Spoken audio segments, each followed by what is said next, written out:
যেমন ধরেন দাঁড়ায় পানি খেলে কি হয়, পানিটা সোজা গিয়া আপনার স্টমাকে বা এসোফেগাসের নিচে এক জায়গায় হিট করে, যে জায়গাটা ফুটা হয়ে যেতে পারে যদি দীর্ঘদিন আপনি দাঁড়ায় পানি খান। বসে পানি খেলে কি হয়, আস্তে আস্তে জিনিসটা নামে। স্কোয়াট করে পায়খানা করলে কি হয়, আপনার পায়খানাটা ক্লিয়ার হয়। কোমরে পায়খানা করলে সেটা হয় না। এই এক গ্লাস পানি খাওয়া এটা কোনো ব্যাপারই না, তাই না? পশ্চিমা ওয়ার্ল্ডে বা কোথাও এতে কি কেউ চিন্তা করে যে এক গ্লাস পানি কেমনে খাইলাম? আমাদের কিন্তু এখানেও চিন্তা করতে হবে যে এক গ্লাস পানি কিভাবে খাইতে হবে, কিভাবে খাইলে আল্লাহ সন্তুষ্ট হবে, কিভাবে খাইলে রাসূলের কথা পালন করা হবে, এবং কিভাবে খাইলে সওয়াব হবে, কিভাবে খাইলে গুনাহ হবে। ডান হাতে খাবো, বিসমিল্লাহ বলে খাবো, বন্ধ মানে রয়ে রয়ে খাবো, গড়গড় করে না, হ্যাঁ আসে না, আদব আসে না, সুন্নাহ আসে না। এই কাজগুলো যদি আমি আল্লাহর কথা মনে রেখে, রাসূলের কথা মনে রেখে করি, এই প্রত্যেকটা কাজ ইবাদতের কাজ। উল্টাটা যদি না করি, বা হাতে খাইলাম, হাঁটতে হাঁটতে খাইলাম, দাঁড়ায় খাইলাম, বা একটা কিছু করলাম, বুঝছেন না, তাইলে কি ইবাদতের উল্টাটা নেগেটিভ যেটা সেটা হবে আমার। এটাই বলতেছেন সচেতনভাবে এইভাবে সম্পন্ন করতে হবে। এগুলি সবই আল্লাহর সার্বিক পরিকল্পনার অংশ। অনেক বড় একটা কথা বলছে, প্রতিটি জিনিসের ভিতরে মঙ্গল আছে, কল্যাণ আছে, এবং আল্লাহর পরিকল্পনার অংশ।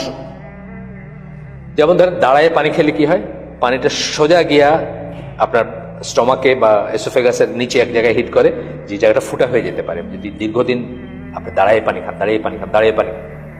বসে পানি খেলে কি হয়, আস্তে আস্তে জিনিসটা নামে, হিট করে না কোথাও গিয়ে, বুঝছেন? আস্তে আস্তে পানিটা ভেতরে যায়। এইভাবে দেখবেন আপনি বসে পেশাব করলে কি হয়, ইউরিনারি ট্র্যাক্টটা এমনভাবে আল্লাহ ডিজাইন করছেন, স্কোয়াট করে পায়খানা করলে কি হয়, আপনার পায়খানাটা ক্লিয়ার হয়। কোমরে পায়খানা করলে সেটা হয় না।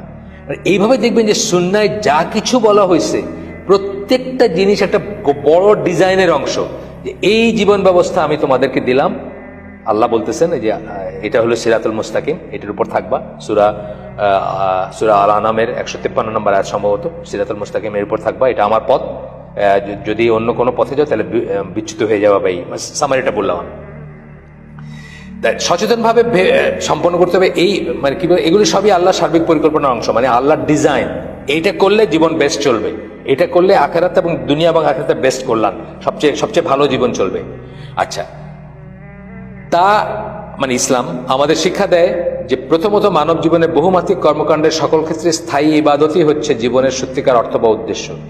সকল ক্ষেত্রে স্থায়ী ইবাদত মানে সকল ক্ষেত্রেই ইবাদতের চিন্তা করবেন আপনি, এবং সেই মতো জীবন যাপন করবেন। এটা হচ্ছে সত্যিকার অর্থ এবং উদ্দেশ্য। আপনার জীবনের অর্থ সেটা, উদ্দেশ্য সেটা, সকল ক্ষেত্রে।